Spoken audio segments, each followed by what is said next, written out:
Holidays-nale, adu namma GT Holidays da.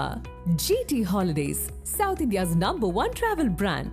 You know you are special when you're with GT Holidays.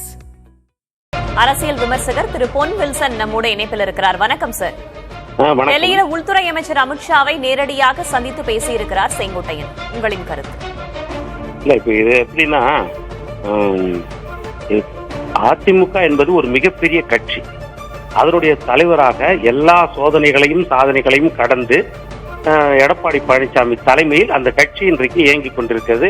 இரட்டை இலை சின்னம் எல்லாம் அங்க இருக்கு. அப்படி இருக்கும்போது கூட்டணி பிஜேபி கூட உருவான பிறகு பிஜேபியில நெருடலான கட்சிகள் இருக்கிறது என்று தெரிந்துதான் கூட்டணியை உருவாச்சு. அந்த கட்சிகள் கூட்டணியில் இருக்க வேணுமா இருக்கக்கூடாதா என்பது யாருடைய பொறுப்பு என்றால் அது பிஜேபியினுடைய பொறுப்பு. அது ஏற்கனவே எடப்பாடி பழனிசாமி தெளிவா சொல்லிட்டாரு. நாங்க பிஜேபி கூட கூட்டணியில் இருக்கோம், அவங்களுடைய என்டிஏ கூட்டணியில பல கட்சிகள் இருக்கிறது அப்படின்றத அவர் தெளிவா சொல்லிட்டாரு. அப்போ அந்த கூட்டணியில இருக்கிற கட்சிகளை தக்க வைத்துக் கொள்ள வேண்டிய இடத்துல பிஜேபி பொறுப்பு இருக்கிறது. ஆனா அதிமுக கட்சி பிரச்சனை, அந்த கட்சியில இருக்கிறவர்கள், வெளியேற்றப்பட்டவர்கள், வெளியேறியவர்கள் ஒருங்கிணை சேர வேண்டுமா சேரக்கூடாதான்றத எடுத்த உடனே முதல் கூட்டத்திலே அமித்ஷா தெளிவா சொல்லிட்டாரு. கட்சி விவகாரத்துல நான் தலையிட மாட்டேன், நாங்கள் தலையிட மாட்டோம் அப்படின்றது தெளிவா சொல்லிட்டாரு. அப்போ இன்றைக்கு கட்சிக்குள்ள ஒருத்தர் வந்து ஒரு குரலை வேறுபட்டு எழுப்பும்போது அவர் பொதுக்குழுல பேசலாம், செயற்குழுல பேசலாம். ஆனா பொதுவெளியில பேசும்பொழுது அது ஏற்றுக்கொள்ள முடியாது. அதே மாதிரி கெடு விதிக்கிறது நம்ம தலைவருக்கு. அதே மாதிரி நான் மாவட்ட செயலராக இருந்து நீங்க இந்த பக்கம் பிரச்சாரத்துக்கு வரும்போது நான் உங்க கூட கலந்துக்க மாட்டேன் அப்படின்னு எச்சரிக்கை கொடுக்கறது, இதெல்லாம் எந்த கட்சியிலுமே எந்த தலைமைக்கும் அழகு கிடையாது. இது நம்ம கடந்த காலங்களில் பார்த்தோம். எல்லா கட்சியிலையும் அப்படிதான் இருக்கும். இன்றைக்கு மல்லை சத்யா என்னது கட்சிக்கு நல்லதுதான் சொன்னாரு. இன்றைக்கு என்ன ஆச்சு, என்ன நடவடிக்கை எடுக்கப்பட்டது? அதே மாதிரி எடுத்துக்கிட்டீங்கன்னா ஆதவாச்சுனா கட்சிக்கு நல்லதுதான் சொன்னாரு. ஆட்சி அதிகாரத்துல பங்கு இருக்கணும், விளிம்பு நிலை மக்கள் ஆட்சிக்கு வரணும், நல்லதுதான் சொன்னாரு. இன்னைக்கு என்ன ஆச்சு அதோட நிலைமை? அது போல என்னன்னா, ஒரு கட்சின்னா ஒரு கட்டுப்பாடு.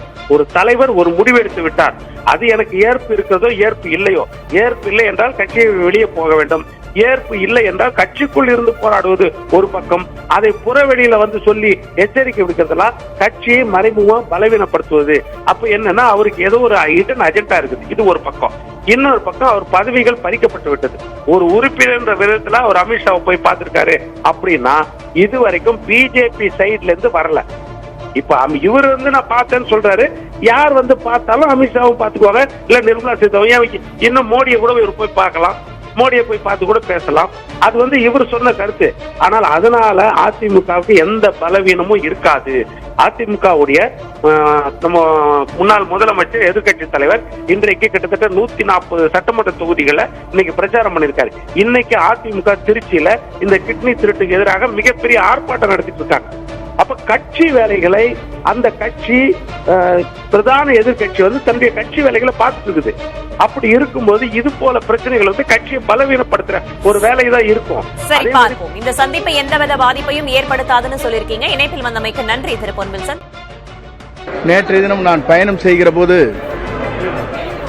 ஹரித்வாரம் செல்கிறேன் என்று கூடத்திலே கூறிவிட்டு சென்றேன். நான் டெல்லி சென்றவுடனேயே எனக்கு உள்துறை அமைச்சரை சந்திக்கின்ற ஒரு அனுமதி கொடுக்கப்பட்டது. அதன் மூலமாக உள்துறை அமைச்சர், நிதியமைச்சர் இருவரையும் சந்திக்கின்ற வாய்ப்பு அங்கே கிடைத்தது. இன்றைய அரசியல் சூழ்நிலை பற்றி கருத்துக்கள் அங்கே பரிமாறப்பட்டன. எல்லோரும் ஒன்றிணை வேண்டும் என்ற நோக்கத்தோடு, இயக்கம் வலிமை பெற வேண்டும் என்ற நோக்கத்தோடு கருத்துக்களை நாங்கள் அவரிடத்திலே எடுத்து சொன்னோம்.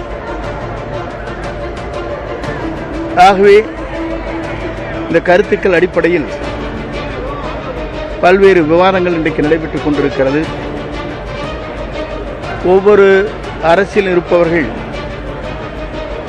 அவர்களுக்கேற்ப தங்களுடைய விருப்பங்களை தெரிவித்து வருகிற இந்த நேரத்தில் ஒவ்வொருவருக்கும் ஜனநாயக உரிமை இருக்கிறது என்ற அடிப்படையில் தங்கள் கருத்துக்களை வெளிப்படுத்துவது, அவருடைய உணர்வுகளை வெளிப்படுத்துவது என்பது உண்மையிலே வரவேற்கத்தக்க ஒன்று. அதேபோல் அங்கே உள்துறை அமைச்சரை சந்திக்கின்ற போது அங்கே ரயில்வே துறை அமைச்சர் அவர்கள் அங்கே வருகின்றார்கள். அவடத்தில் ஈரோட்டில் புறப்படுகிற நம்முடைய எக்ஸ்பிரஸ் ஏற்காடு அங்கே முதலில் இருந்த நேரம் 10 மணி அளவிலே புறப்பட்ட நேரம் ஒன்று. ஆனால் அது இப்போது முன்கூட்டியே செல்வதன் காரணமாக அங்கே பொதுமக்கள், வியாபாரிகள், மாணவர்கள் செல்வது கொஞ்சம் கடினமாக இருக்கிறது. காலை 3 மணி அளவிலேயே இங்கே சென்னை சென்று விடுகிறது. அந்த நேரத்தை நீங்கள் மாற்றினால் பெரும் உதவியாக இருக்கும் என்று நான் சொன்னேன். அப்போது அவர் உள்துறை அமைச்சர் அவருடைய லான்ச்சிலே இருக்கின்ற போது, தனியாக இருக்கின்ற போது அதை சொன்னவுடன் அதை குறிப்பிட்டு தாருங்கள் என்று சொன்னார்கள். அதை பரிசீலிப்பதாக சொன்னார்கள். மக்கள் பணி அனைத்தும் செய்வதற்கும், இயக்கம் வழி பெறுவதற்கும் உங்கள் அனைவரோடு ஒத்துழைப்போடு அந்த பணிகளை தொடர்ந்து ஆற்றுவேன் என்பதை மகிழ்ச்சியோடு தெரிவித்துக் கொள்கிறேன். நன்றி. ஹாலிடேஸ்னாலே அது நம்ம GT ஹாலிடேஸ் தான். GT holidays, South India's #1 travel brand. You know you are special when you're with GT Holidays.